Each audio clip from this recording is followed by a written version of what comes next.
Howdy people, Solo Man here, and I feel quite excited because I've had an eureka moment, and a light bulb went off in my head. Well, because of my age, it's probably a fluorescent tube, not LED one, but I have a kind of a dungeon downstairs I used to use many years ago for, well, certain things. But there hasn't been much call to use it, so I turned it into a laboratory. And I've got glass bottles with smoke coming at them and everything. And I'm working on quite a number of projects, but the main one is pheromone repellent. Now, it's not been perfected as yet, but I have tried a couple of things, and they seem to work, well, with minimal success. And at first I tried my BO and I bottled that and used that, but that didn't work at all. In fact, it worked the opposite, because pheromones are attracted to man's BO, even though they say the other.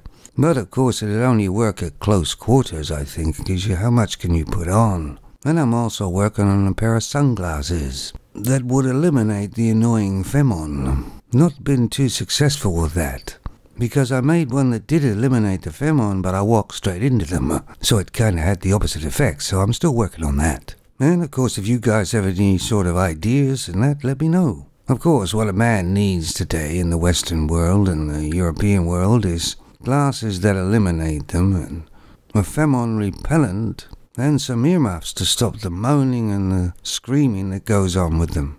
And of course that would mean you'd have to wear a whole spacesuit type of thing just to go down to the local store. Then it seems kind of funny that pheromones are doing everything to try and get attention and be everywhere a man is, and men are trying to do exactly the opposite. It's a lot of men nowadays, even adult men, are basically treating pheromones exactly the way they treated pheromones when they were a very, very young man or boy.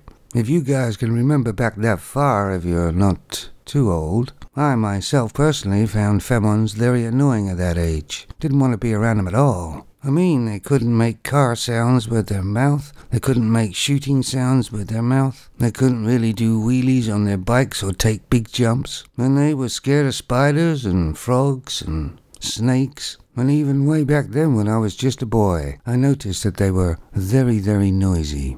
And I got into trouble quite a few times from the young pheromones because they used to run and tell their mother. So when you think about it, I guess nothing's really changed much.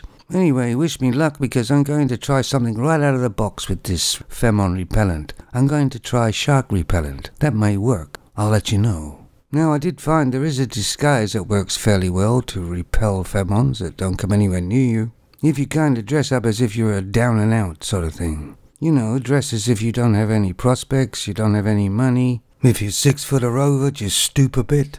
It's just basically how I'm dressed right now, actually.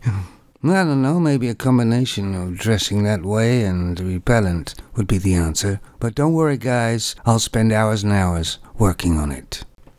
Eagle, get that big watermelon. Yes, master.